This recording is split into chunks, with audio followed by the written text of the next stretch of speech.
All right, so what we covered last time, we came to the end of this section where he discusses what he calls the traffic of life. The 3 transactions that we go through to gain our experiences. Receipt, reaction, response. We receive stimuli, we react internally, and then we respond back out into the world. So the last thing we covered was this idea of complexes. Right? So the way that we relate to the world can be through ego or not. Right? So, in fact, we're always relating through ego. It's a matter of it's degree, less or more. So one of the ways that we relate through ego is through superiority complex. Another way is through inferiority complex. So what did we describe, or how did we start to define this idea of ego? What were some of the ways we looked at it? Identification with yourself, with your body, with your mind, yep. your job. Yeah, so ego, in the strictest sense, the ego is the identification with the body, the mind, the intellect. So identification means that you believe that defines who and what you are.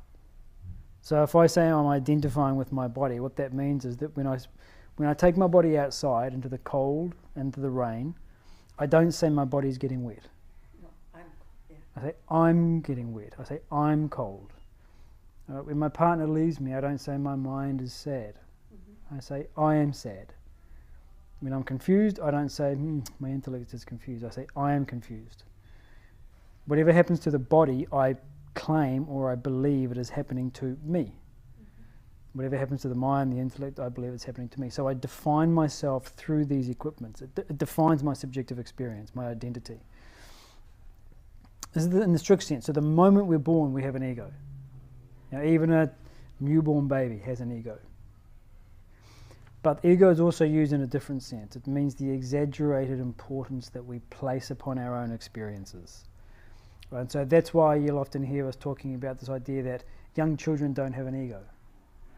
So I've just said that a young child does have an ego. Okay, they have an ego in that sense of identifying with body, mind, and intellect. But the young child doesn't have that same calculating ego of trying to get something out from others. They're guileless. There's an innocence there.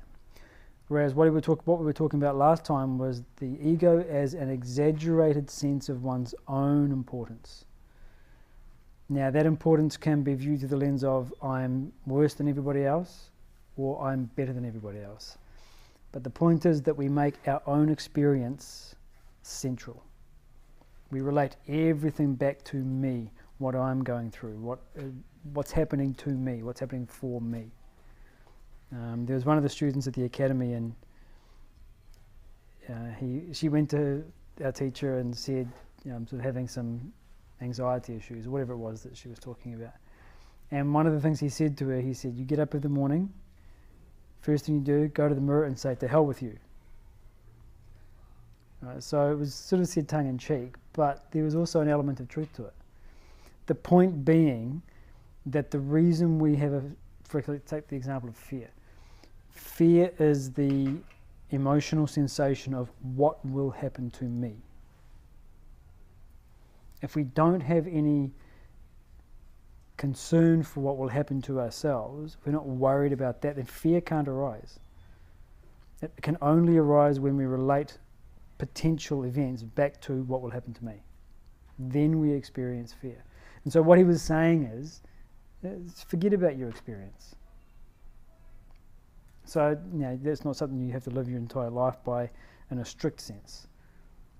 You've got to take care of your physical body. You've got to make sure that you perform your obligations. But it's an attitude.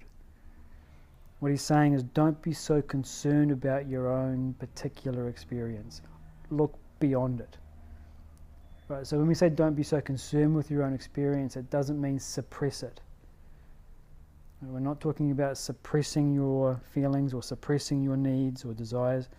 We're talking about rising above them by looking beyond them. So if we suppress and say to hell with me, then we'll be frustrated, we'll be upset. But if we look beyond my experience now, then we go beyond the ego in that moment. And so I was talking last time about one of the ways to look beyond your own experience was to understand that the world is an admixture of different qualities, different properties, different skills, different everything. And each person has their own particular place in it. You know, I've heard one of the analogies I've heard him talk about is, you know, you have a big pot of dal, lentils.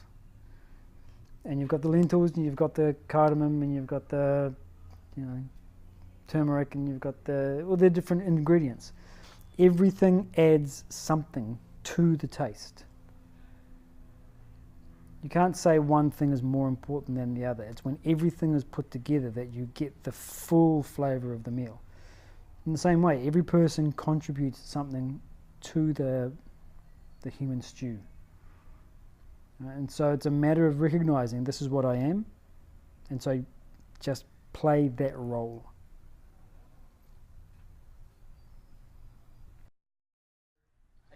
Yeah, so it's a good question. So can you have fear for other people who are potentially going to come in danger or get hurt or whatever? Mm-hmm. You have concern for their welfare.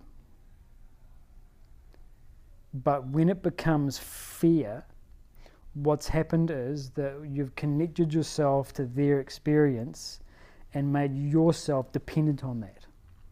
So think of it this way. Think of your child as you say, your child is out on the battlefield. When you have a concern for his well-being and whether or not he's going to get shot, what you're looking at, what the mind is doing is envisaging that event happening. How will I relate to it? Well, I know exactly how I'll relate to it if my son gets shot. I will be upset. And so the fear arises not because of my concern for the other person, but because of the way that that potential event will affect me. Fear is always a personal thing.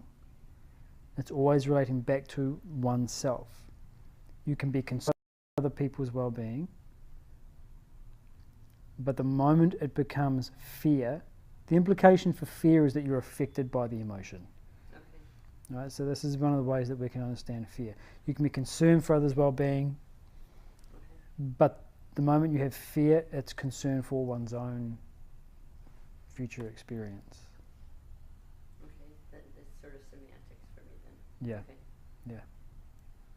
Yeah, so it is a matter of semantics. Mm-hmm. Yeah, understanding what that word fear means in this context.